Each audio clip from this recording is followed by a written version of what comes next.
இன்று பிறந்தநாள் காணும் இனிய உள்ளங்களின் நல்ல எண்ணங்கள் வெற்றி பெற்றிட எம்டிபி ஆக்டிவ் சேனலின் இனிய பிறந்தநாள் நல்வாழ்த்துக்கள். இப்போ இந்த வீடியோவில் பிரீத்தி மிக்ஸி ஜார், அதாவது வந்து பார்த்திங்கன்னா புஷ்ஷு தேய்மானம் ஆகிடுச்சுங்க. இது எப்படி சரி பண்ணுன்னு பார்க்கலாம். பாருங்கள், குளவி கல்லாட்டம் ஆடுது. இந்த அளவுக்கு வந்து அரைச்சிங்கன்னா இந்த ஜார் வழியாக தண்ணி மிக்சிக்கு போய் மிக்ஸி காயிலே போகிறதுக்கு வாய்ப்பு இருக்குங்க. முன்கூட்டியே இதை பாருங்கள். அப்படி இல்லைனா மிக்சியில் இருக்க பேரிங் கூட போகிறதுக்கு வாய்ப்பு இருக்குது.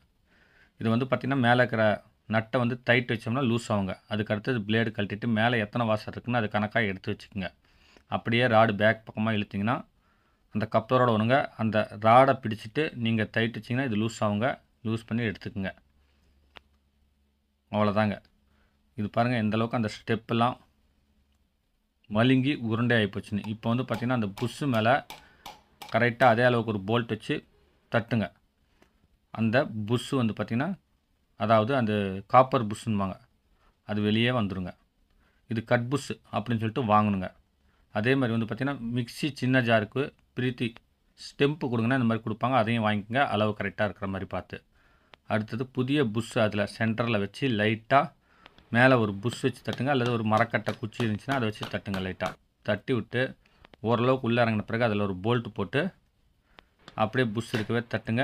பழைய புஷ் வந்து பார்த்திங்கன்னா அடி உரைச்சி அது உள்ளே இறங்கி கரெக்டாக மட்டம் அணைஞ்சோன்னே திருப்பி வச்சுக்கிட்டு நீங்கள் பிளேடை வந்து பார்த்திங்கன்னா ஃபஸ்ட்டு ஸ்டெம்பில் வச்சு டைட் வச்சுட்டு அதில் அப்படியே பிளேடை பிடிச்சிட்டு லெஃப்ட்டில் லூஸ் பண்ணிங்கன்னா டைட் ஆகுங்க பிளேடு. அதுக்கு அடுத்தது மேலே எத்தனை வாசர் இருக்கோ அத்தனை வாசர் போட்டுங்க. ஃபஸ்ட்டு போட்டு பாருங்கள்.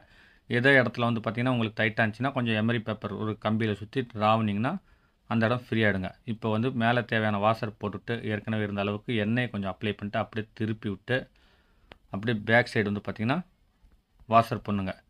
இது தண்ணீர் போய் இது வந்து பார்த்திங்கன்னா செல் அடிச்சு கிடக்குதுங்க. அதனால் வந்து பார்த்திங்கன்னா பேக் சைடு வந்து பார்த்திங்கன்னா அந்த புஷ்ஷை ஒட்டி கொஞ்சம் ஃபெவிக்விக் அப்ளை பண்ணிட்டு எம்சிஎல் அல்லது வந்து பார்த்திங்கன்னா இந்த மாதிரி வந்து வேறு பிராண்டில் எம்சிஎல்லில் கிடைக்குங்க. அதை வாங்கி ரெண்டும் ஒரே சம பங்கு கலந்து விட்டு நல்லா இதை சுற்றியும் அப்ளை பண்ணுங்கள். மட்டத்துக்கு நல்லா ஒரு 2 மணி நேரம் காயணுங்க. அதுக்கு அடுத்தது வந்து பார்த்திங்கன்னா மீண்டும் அந்த பிளேடு போட்டு 2 வாஷர் வச்சு நீங்கள் டைட் வச்சிங்கன்னா உங்களுக்கு வந்து பார்த்திங்கன்னா மிக்ஸி வந்து பார்த்திங்கன்னா சவுண்டு வராதுங்க. ஸ்மூத்தாக அரைக்கும். அரவை வந்து நல்லாயிருக்கும்.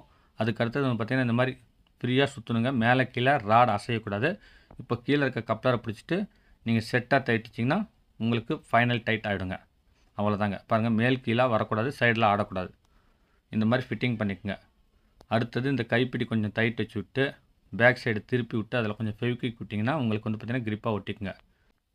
இப்போ வந்து பார்த்திங்கன்னா கம்ப்ளீட் ஆகிடுச்சுங்க. மிக்ஸி ஜாரை வந்து பார்த்திங்கன்னா மிக்சியில் வச்சு கொஞ்சம் உயரமாக தூக்கி விட்டு சுற்றி பாருங்கள். கரெக்டாக அந்த கப்ளர் உட்காருதானே.